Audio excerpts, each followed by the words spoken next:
बिस्मिल्लाहिर्रहमानिर्रहीम। Chapter number 4 class 9 physics जो है उससे आपका एक लॉन्ग क्वेश्चन आएगा, ठीक है, एक शॉर्ट क्वेश्चन भी आएगा और एमसीक्यूज भी आएगी। तो लॉन्ग क्वेश्चन के लिए जो इम्पॉर्टेंट टॉपिक्स है जो आपने स्टडी करने हैं वो आपके पास कौन से हैं उसको आप लोग देख लें। देखें, 3 टॉपिक्स इसमें बहुत ज़्यादा इम्पॉर्टेंट है।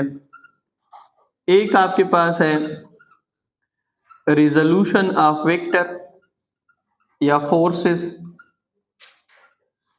सेकेंड नंबर पे आपके पास है equilibrium, resolution of force, equilibrium, और थर्ड नंबर पे सेंटर ऑफ मास या सेंटर ऑफ ग्रेविटी। ये टॉपिक्स जो है ये इसमें लॉन्ग क्वेश्चंस के पॉइंट ऑफ व्यू से बहुत ज्यादा क्या है, इंपॉर्टेंट है, ठीक है। तो रिजोल्यूशन ऑफ फोर्स जो है थोड़ा हम उसको देख लेते हैं। मैं यहाँ पे थोड़ा सा इसको सिर्फ रिवाइज करूंगा, बाकी आप लोग फिर इसको अपने घर में चेक कर लें, ठीक है। हमने बार बार इसको पढ़ा है। देखिए, अगर आप लोग को याद हो इसमें हम क्या करते थे, इससे आपका न्यूमेरिकल भी आएगा, ठीक है। ये आपके पास y है, ये आपके पास x है। मैं आप लोगों को कहता था कि अगर कभी इस तरह हो जाए कि एक वेक्टर जो है वो आपके पास x और y के दरमियान आ जाए, तो फिर हम इसको क्या करेंगे, स्प्लिट करेंगे। क्यों स्प्लिट करते हैं? इसी वजह से ताकि हमें ये पता चल सके कि ये अगर फोर्स है तो इसका ये आपके पास y कंपोनेंट और ये इसका x कंपोनेंट यहाँ पे क्या बन रही है, theta. The splitting of vector into its component is called resolution of a vector, ठीक है। और फिर हम इसका x कंपोनेंट निकालते थे, वो आपके पास था f of x is equal to f of cos theta. फिर y कंपोनेंट निकालते थे, f of y is equal to f of sin theta.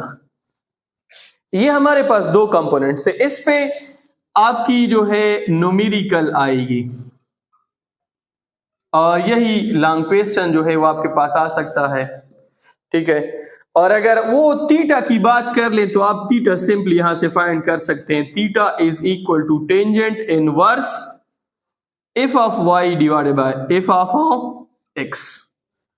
Theta is equal to tangent inverse f of y divided by f of x, ठीक है।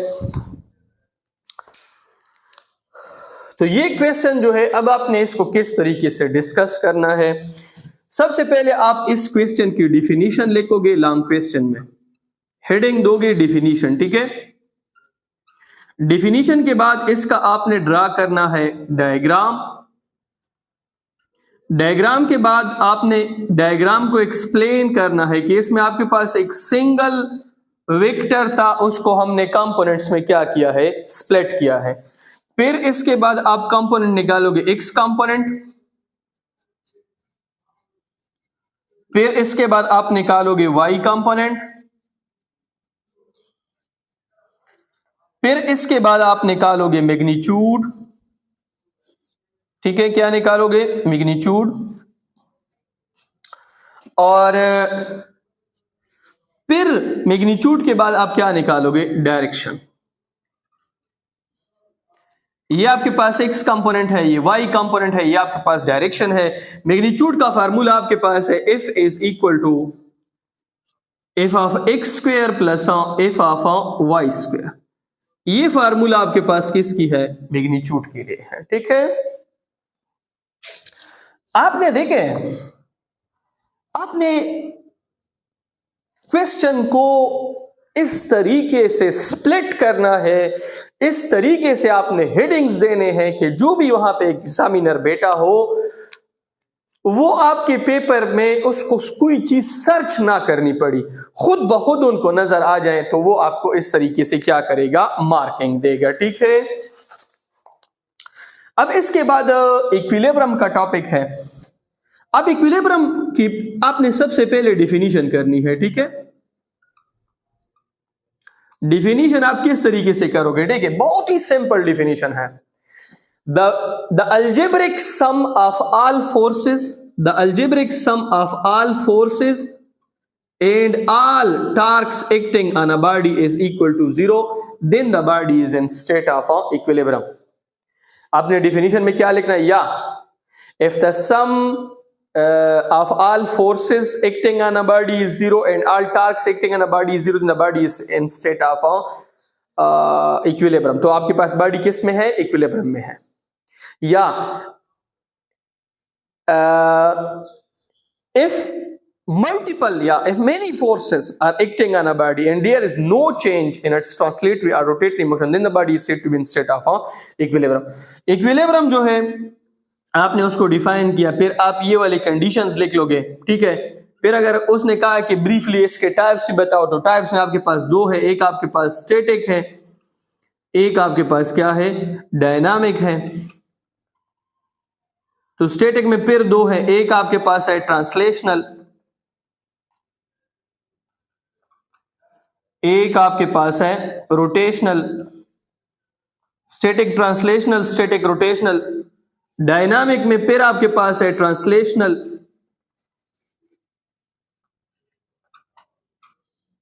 और एक आपके पास है रोटेशनल.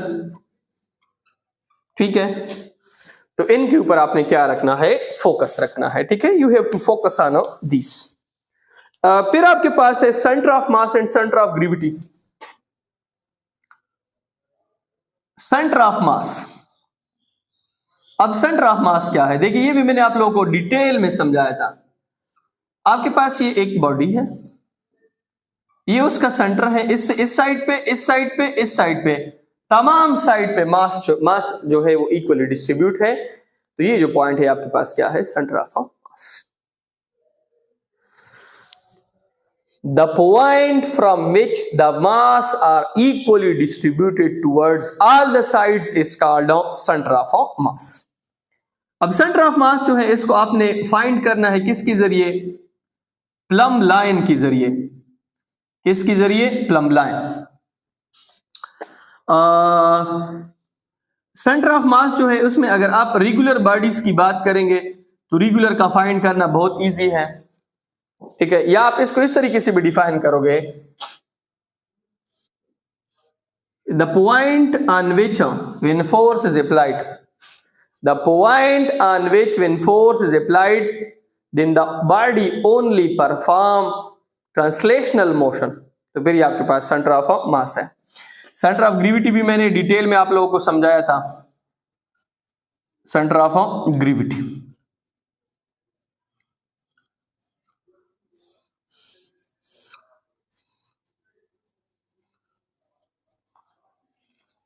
सेंटर ऑफ ग्रेविटी आपके पास क्या है? देखें, सेंटर ऑफ ग्रेविटी जो है वो आपके पास वो पॉइंट है जिससे आपके पास वेट जो है वो तमाम साइड पे इक्वली क्या होता है?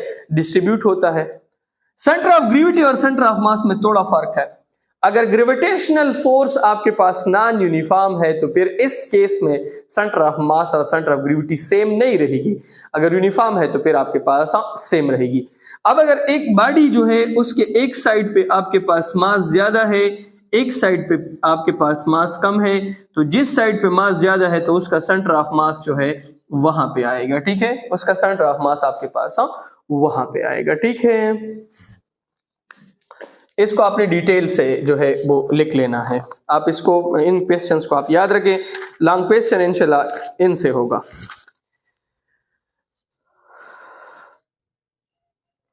अब आपके जो एमसीक्यूज हैं वो कौन से अभी तक आए हैं या अभी तक रिपीट हुए हैं, हम उसके ऊपर बात. पहली एमसीक्यूज जो आपकी बार बार आती है वो आपके पास है, conventionally anti clockwise torque is taken as dash.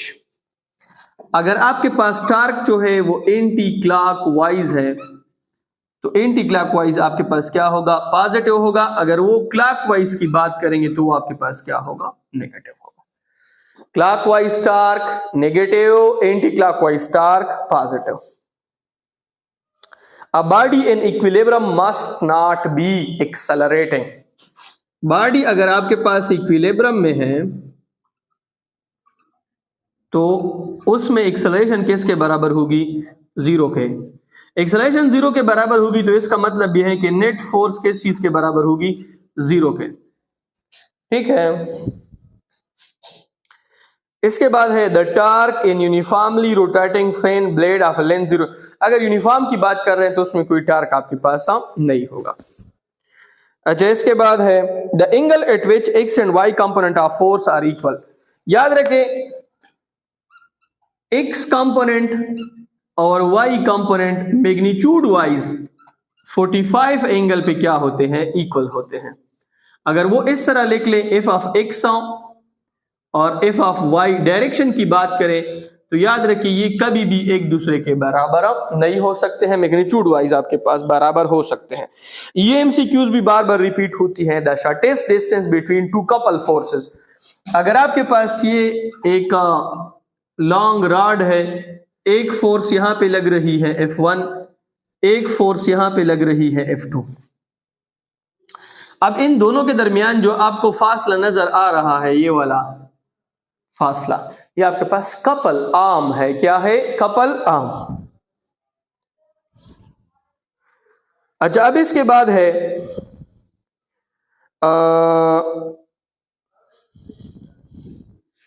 center of mass is different from center of gravity when we have dash when we have non-uniform gravitational force। जब आपके पास नॉन यूनिफॉर्म ग्रेविटेशनल फोर्स होगा तो centre of mass, centre of gravity एक दूसरे से क्या होगी, change होगी। ठीक है, तो ये आपके पास एमसीक्यूज है।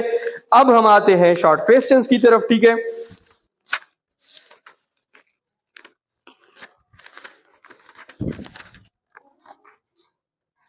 शॉर्ट क्वेश्चंस आपके पास क्या है, देखें।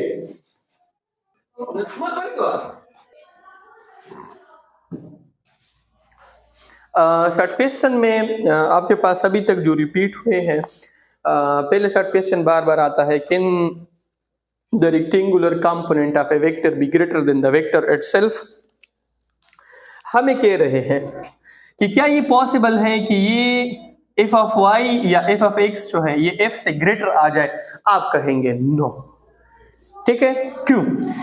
एफ ऑफ एक्स एफ के बराबर आ सकता है, इससे कम आ सकता है, वाई भी इस तरह बराबर आ सकता है, कम आ सकता है, ग्रेटर ये नहीं हो सकते हैं। ठीक है, जो सेकेंड क्वेश्चन इसमें बार बार आता है वो है explain why door handles are not put near हिंग।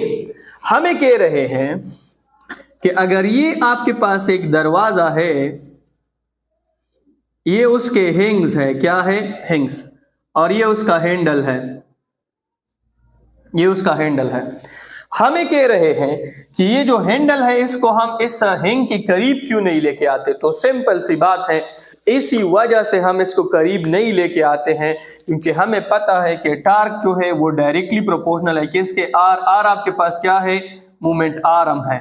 तो जितना आपके पास आर ज्यादा होगा, ये फासला ज्यादा होगा, टार्क इसमें क्या प्रोड्यूस होगा, ज्यादा प्रोड्यूस होगा। ठीक है, इसके बाद है can a small force ever exert a greater torque than a larger force. Yes, हमें कह रहे हैं कि क्या इस तरह पॉसिबल है कि फोर्स आपके पास स्मॉल हो लेकिन टार्क क्या प्रोड्यूस हो जाए, ज्यादा। तो आप सिंपल कहेंगे यस, क्योंकि टार्क डिपेंड करता है दो चीजों पे, एक डिपेंड करता है आर पे, एक डिपेंड करता है एफ पे।